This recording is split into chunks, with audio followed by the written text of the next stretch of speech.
I've had a lot of pussy moments in my life. Like, I've had a lot, like, reflecting in, I'm dead ass. Like, I'm reflecting a lot in my life, and there were quite some pussy moments. The first one that I really thought about was when I was in 6th grade, and I had a fight with a 3rd grader. And it was a good fight. Like, it was a good fight. Now, let me set the scene for y'all. Like, it was a good fight. He was 5'7" already, all right? I've never been 5'7", so I was a little challenged. I remember we were like going back and forth with jokes. It was my cousin. We was in Queens. Shout out to Queens. Because y'all got them wonderful front yards. Y'all do, with the gates and everything in the grass. I don't know why we was carrying on like we was, because there was a gazebo in the back, you know? But, like, we were going back and forth and cutting each other's asses, and then, like, my cousin was instigated, like, oh, I know you ain't gonna let him talk like that. Oh, he's a 3rd grader, you gonna let him talk to you like that? And so I remember, like, he imposed his size and weight and cowered over me and was like, you ain't gonna do shit. And he turned his back and guttural. I just said, and I jumped on his back and I hit him on top of his head and he fell to the ground. And I said, you think it's a game? You think it's a fucking game? He got up and he threw me in the garbage and just started. If it wasn't for my cousins coming out breaking shit up, like, I wouldn't be here. Rest in peace to my cousin Squeak, because that was my nigga, man. Rest in peace to Squeak. The most probably notable time, though, was high school. I went to Bishop Ford Catholic High School. I can comfortably say that I'm a late bloomer. I don't know if we have any other late bloomers, the people who kind of developed late in life. You know, I was not a popular guy in high school. I wasn't tough. I wasn't athletic. I did not know how to talk to girls. There was a lot of things I was lacking. But I had heart, you know? I had a lot of heart. I just wasn't fly. I knew a lot of fly people. My friend who I grew up with, we went to the same high school. His name was Kirkwood. And Kirkwood and I, like, my grandmother lived in Brownsville, and my family lived in Brownsville. So when I would go to Brownsville, I would hang out with my cousin. I would hang out with Kirkwood. And Kirkwood lived down the hall from my grandmother in 1G. My grandmother lived in 1H. And we grew up together, and we wound up, like, going to high school together by happenstance. We get to high school, and, like, this dude is, like, he was fly. Like, every kind and color throwback you could imagine, with the hat. He had the Pradas with the high top Pradas. You remember the strap? You know what I'm talking about. Right. And they was real. They wasn't the FUBU joints. Exactly. So high top Pradas, strap, Gucci's, Eviso jeans, Von Dutch. He had it all. I, on the other hand, came in wearing my cousin's hand-me-downs. It was like my cool cousin. I always admired his style. He used to have all the fly kicks, the Sean John velour suits, the Averex jackets. There was one particular Averex jacket that I really loved that he wore, and it was black, and it had the big Averex on the back. It was clean. By the time I got it, it was a little ashy, a little patchy, shit falling off a little bit. It didn't matter though, because I knew that's the jacket I wanted. And so I wore it for like my first day of school, and I'm on the bus, and I'm going to school. It's 7:15 in the morning, and I'm sitting next to my boy Donnie, and we just talking about like, oh man, it's first day of high school, like this is crazy. And so in the back is this kid just cutting ass, just loud. One of them kids that's just loud and bassy and boisterous, and yo, this bitch smell. Oh nah, this nigga got bad teeth, like all that. So he starts to make his way from the back of the bus to the front of the bus. And I don't know if y'all ever felt like a guttural feel and just wanted not to be seen. But my man was talking. I was just like, shut up. Shut up. Don't say nothing, because I don't know who this is. And he was like, oh, that's my man. We actually grew up on the same block. His name is David. You good? We good. I was like, oh, okay. Shit. Now I can enjoy the laughs because nobody, I'm safe.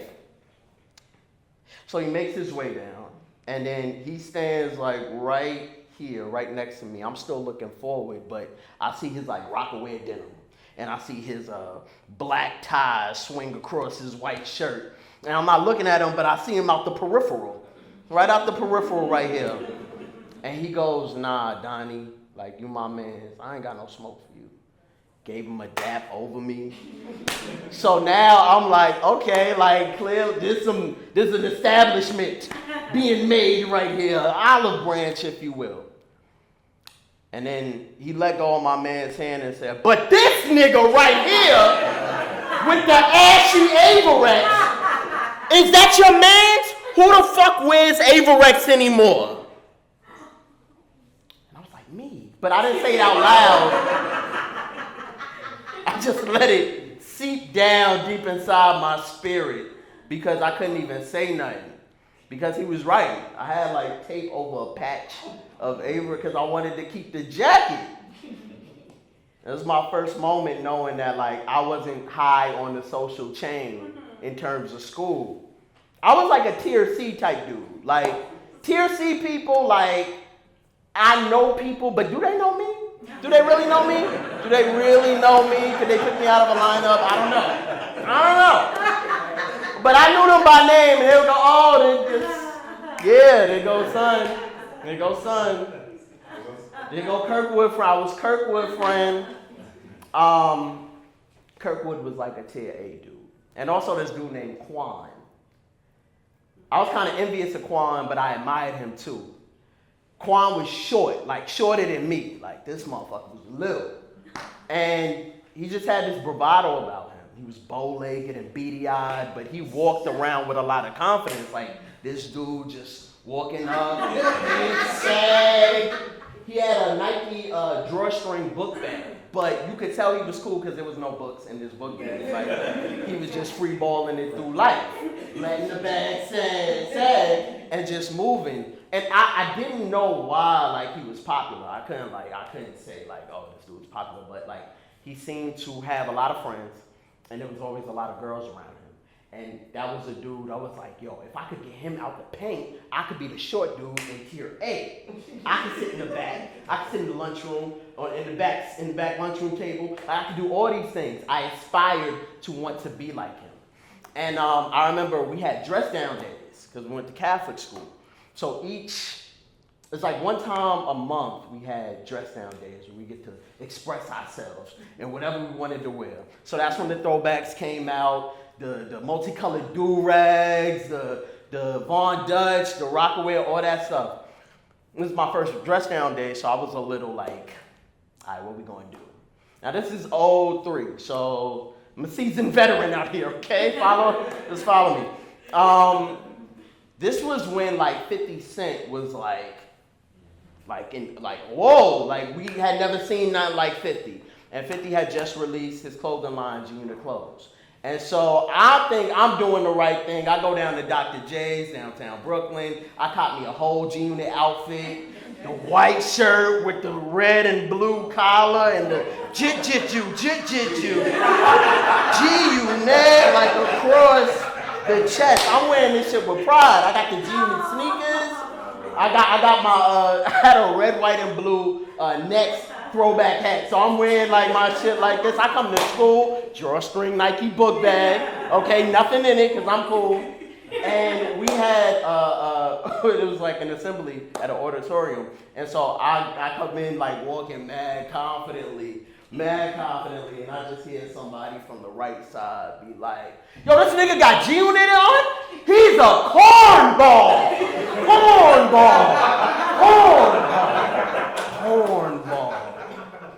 And I didn't have to turn around and look to know it was me because I was the only one with fresh G-Unit sneakers on and a big G-Unit tee.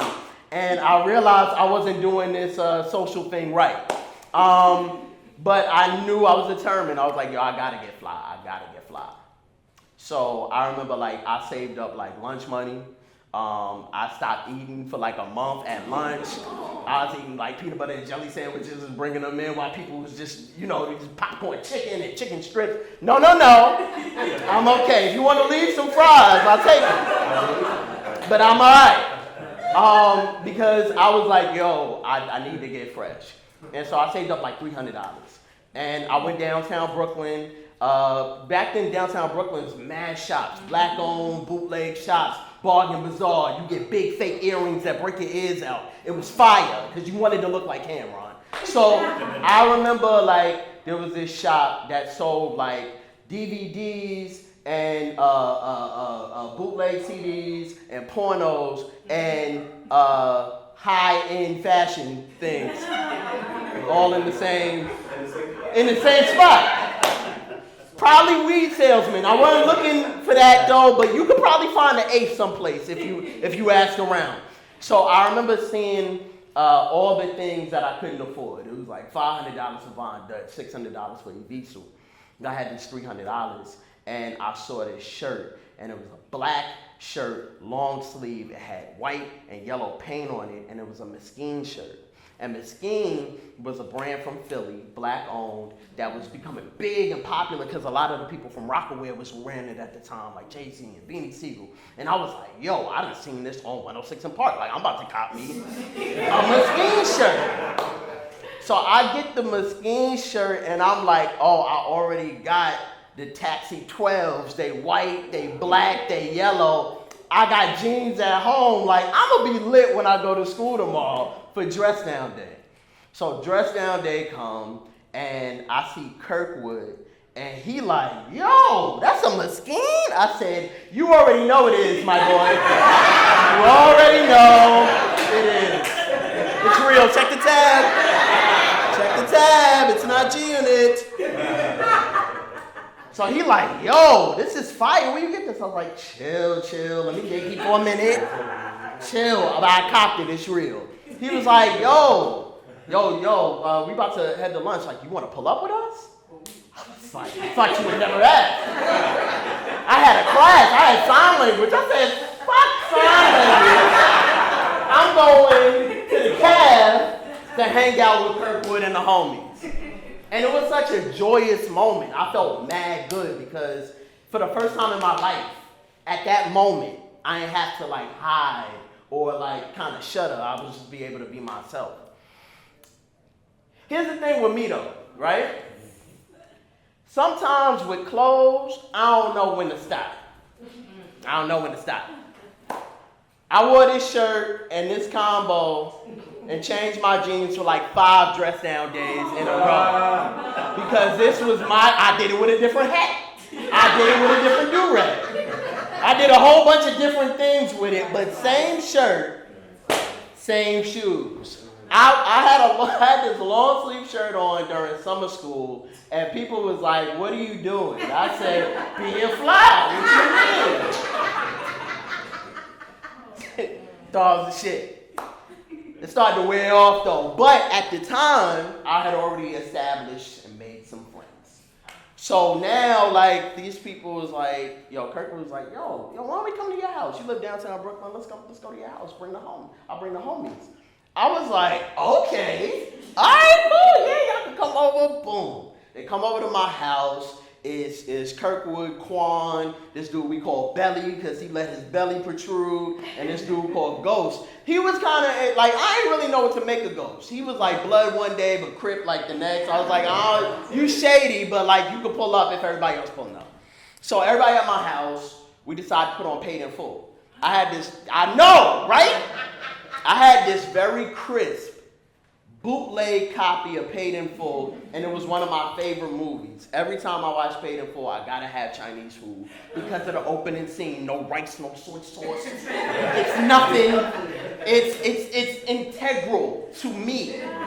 So we having Chinese food from Kun Kao. Rest in peace, Kun Kao. We having Chinese food.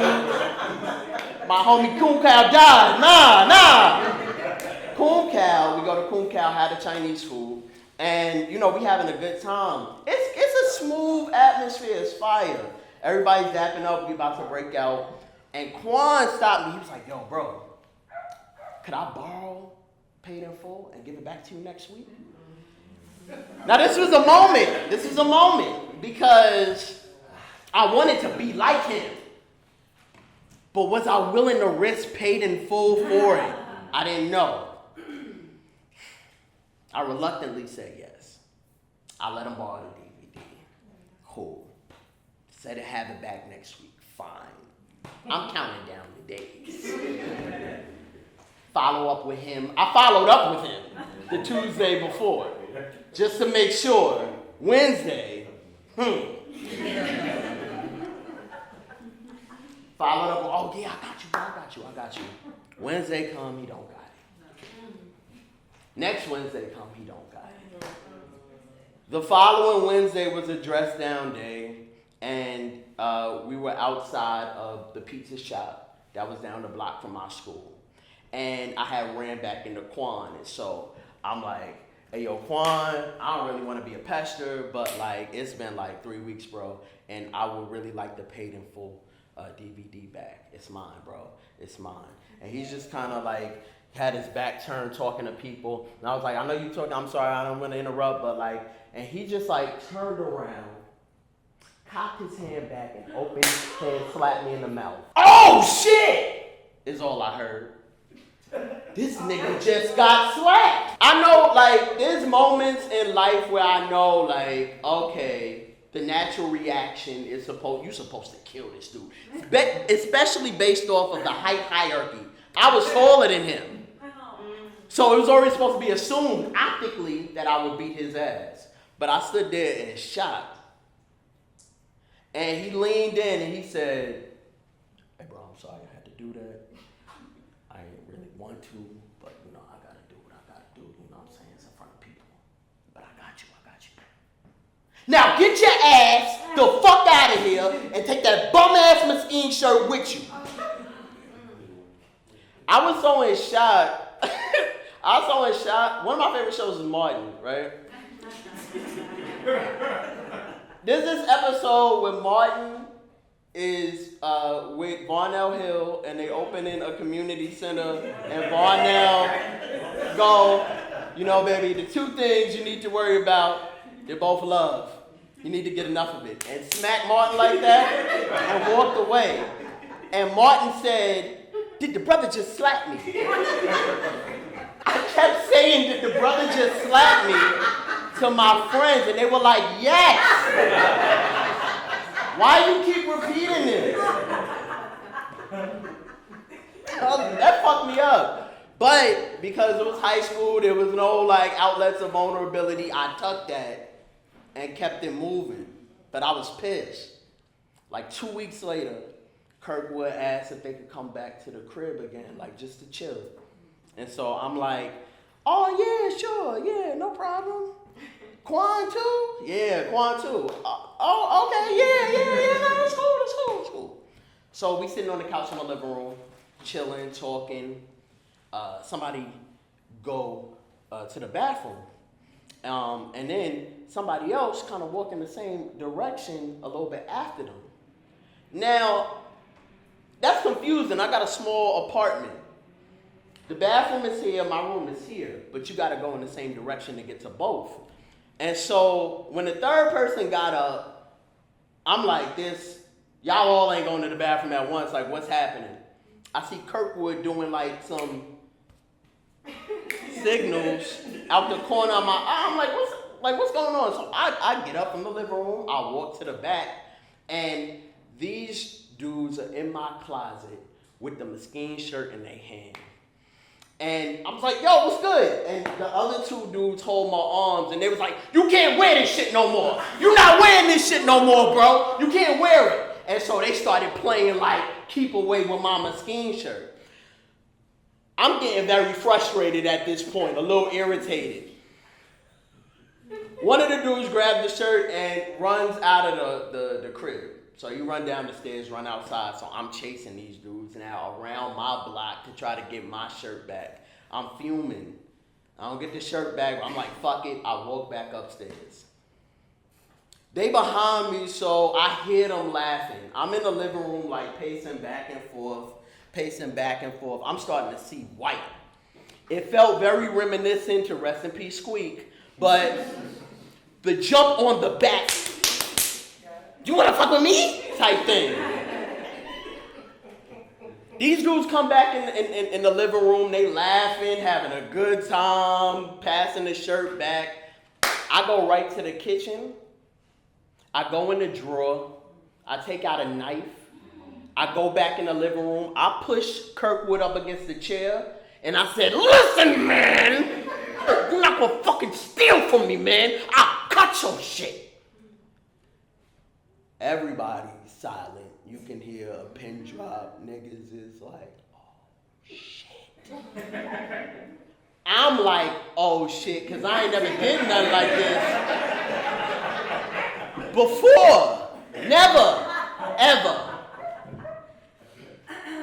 So I'm holding the knife to this dude's face and neck, and I realized that I knew his grandmother, and he knew my mother. We grew up together. But it's hard to walk back something like a knife pull-out. Can't just walk back a knife pull-out. And so he looked at me and was like, oh, so you gonna cut me? I said, still with my stance and anger, possibly? But once you hit possibly, it's like, you're walking it back, you kind of pussy, you know what I'm saying? I kept the knife, but I eventually started saying, we're supposed to be brothers, man. We're brothers. They just started to leave. They were like, this is a lot happening. I saw Quan's face, and he looked like he ain't know who he slapped. And I was like, you fucking right. I'm crazy enough to do this shit. I'll kill you. I don't know you like that. I'll carve your ass. The next day, he had my bootleg paid in full back. That's right.